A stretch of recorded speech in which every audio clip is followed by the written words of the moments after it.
When people ask me what betrayal feels like, I don't talk about cheating or lies. I talk about standing in my own living room, balloons in my hand, watching my daughter plan a surprise party for another woman she called her real mom.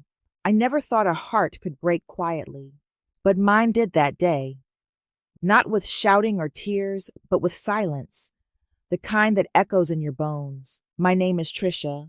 I'm 58 years old, and for the last 27 years, I believed I was a good mother. Not perfect, not extraordinary, but good. I raised my daughter, Emily, since she was 2 years old. Her biological mother, Sabrina, left when Emily was 6 months old. Back then, my husband John and I were just family friends who stepped in to help. And when Sabrina signed the papers to give up custody, I became Emily's legal mother. John and I built a home, not with luxury, but with love. We read bedtime stories. We baked cookies. We built pillow forts on rainy days. For 25 years, Emily called me Mom. Until the day she didn't. It started 3 months ago on a Sunday afternoon. Emily had come over for lunch. She was 27, engaged, and living on her own. I was making her favorite, chicken pot pie, when she said casually, "Mom, guess who reached out to me on Facebook?" I turned from the oven. Who? She was scrolling through her phone, not even looking at me. My birth mom, Sabrina. I froze. I burned my hand on the oven rack. "Shit," I muttered, running it under cold water. Emily barely noticed. Wow, that's unexpected," I said, trying to keep my voice steady. Emily looked up, excited. She messaged me, saying she's been following my life online. She wants to reconnect. Maybe grab coffee. I dried my hands on a towel. Too hard, my knuckles turning white. "And how do you feel about that?" She shrugged. "I don't know. Curious, I guess. I mean, I've always wondered about her." I wanted to say, "You didn't have to wonder. I was right here." But I stayed quiet. Because that's what mothers do. We swallow our pain to protect our children. The next few weeks were strange. Emily started mentioning Sabrina in random conversations. "Oh, Sabrina used to work in marketing too. Sabrina said she loves hiking. Maybe that's where I get it." Little comments, little connections. Each one felt like a tiny erasure of me. I tried to be supportive. I really did. But one night, John found me crying in the bathroom. "She's replacing me," I said. He held me. "She's not. She's just curious. It'll pass." I wanted to believe him. 2 weeks later, Emily texted, "Hey, Mom, Sabrina's coming to town next week. I want you two to meet." I stared at that message for 20 minutes. John said I should say no, that I didn't owe Sabrina anything. But I said yes, because refusing would make me look insecure, jealous, petty. The day of the meeting, I changed my outfit 3 times. I hated that I cared what she thought of me. We met at a cafe downtown. I got there early and ordered a coffee I didn't drink. When Sabrina walked in, I recognized her immediately, but she looked different than I'd imagined. Older, yes, but also normal. Not the villain I'd built in my head. She wore jeans and an oversized sweater. Her hair was in a messy bun. She looked nervous. "Trisha," she said, extending her hand. We shook. Her hand was cold. Emily arrived a few minutes later, bouncing with energy. "This is so weird, right?" She laughed. "My 2 moms in the same room?" Sabrina smiled awkwardly. I smiled awkwardly. Neither of us knew what to say. Emily filled the silence, talking about her job, her fiancé, her apartment.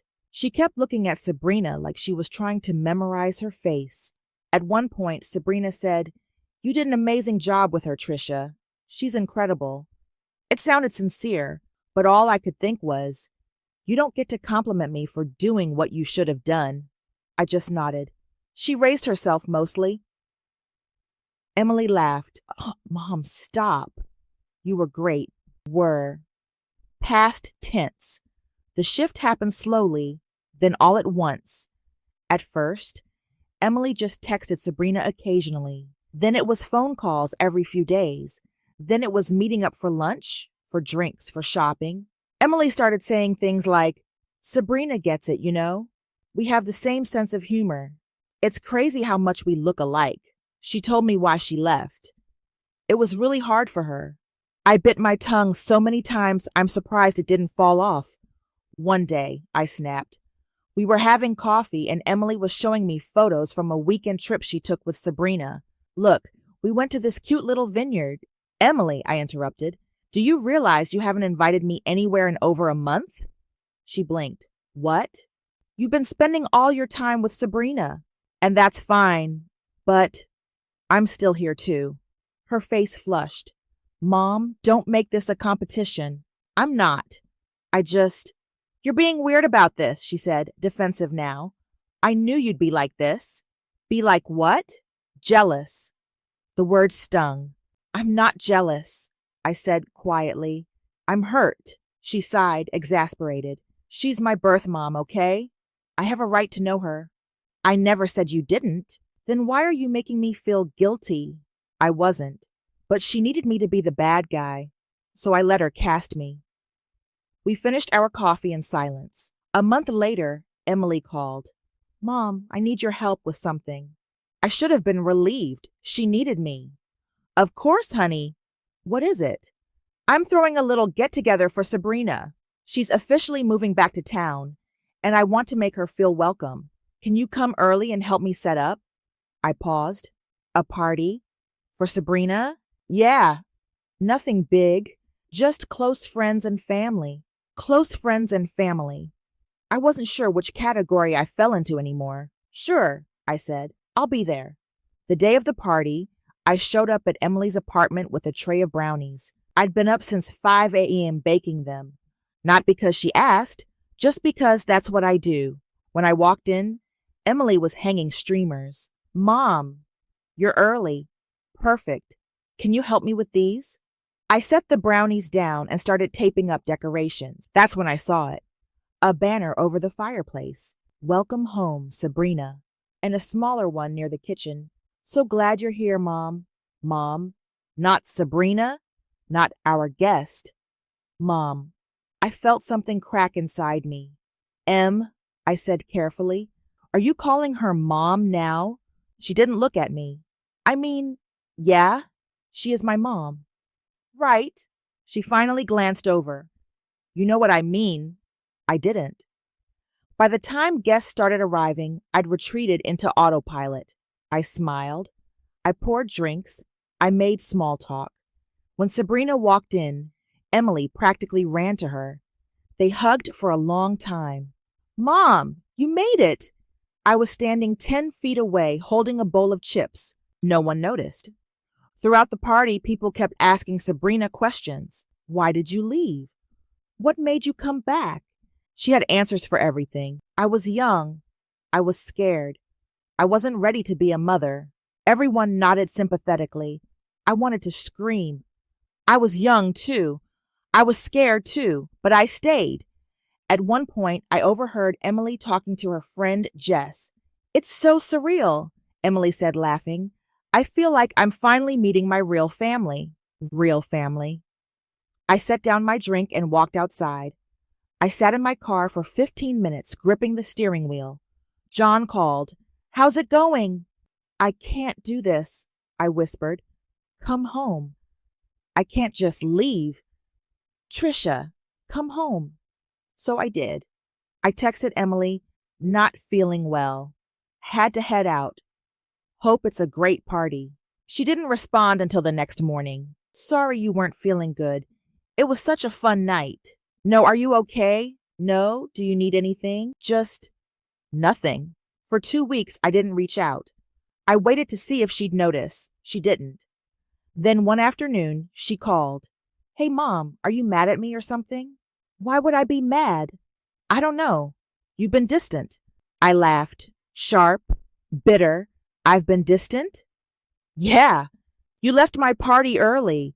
You haven't been answering my texts. Emily, you sent me one text in 2 weeks. Silence. I've been busy, she finally said. With Sabrina. Here we go again. No, it's fine. I'm glad you're spending time with her.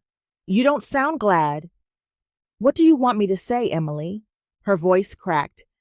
I want you to be happy for me. I am. But can I ask you something? What?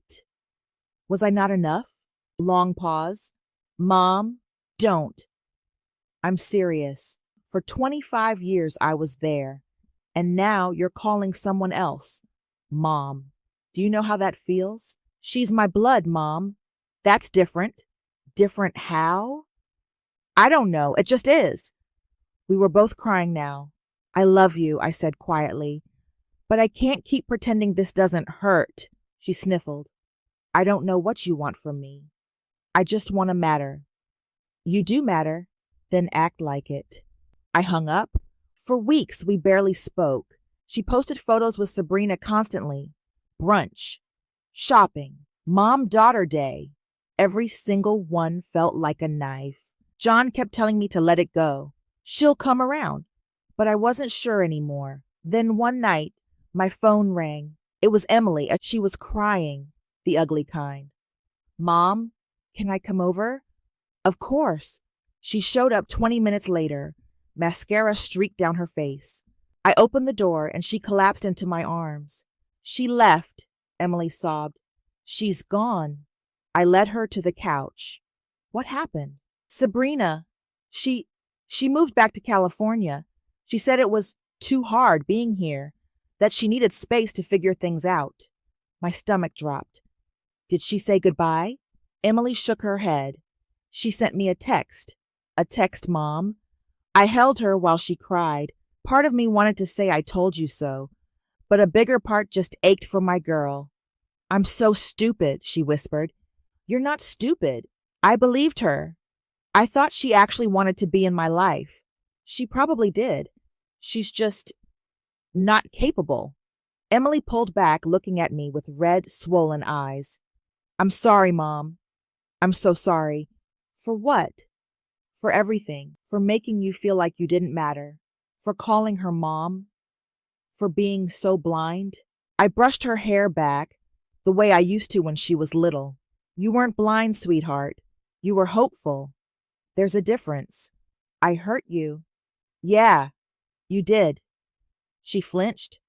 But, I continued, I also understand. You needed to know her, and now you do. I wish I didn't. I know. We sat in silence for a while. Then she said, I don't know how you do it. Do what? Love me even when I'm awful. I smiled sadly. That's what moms do. Real moms, she corrected, and for the first time in months, I felt like I could breathe. It's been 3 months since that night. Things aren't perfect. Emily still has moments where she talks about Sabrina, confused, hurt, trying to make sense of it. But she's also here more. She calls just to talk. She asks about my day. She shows up with coffee and bagels on Saturday mornings. Last week, she brought me a small box. Inside was a silver necklace, engraved, My Forever Mom. I know it's cheesy, she said, embarrassed, but I needed you to know. I put it on immediately. It's perfect, I said, and I meant it, because motherhood isn't about perfection. It's not even about being chosen first.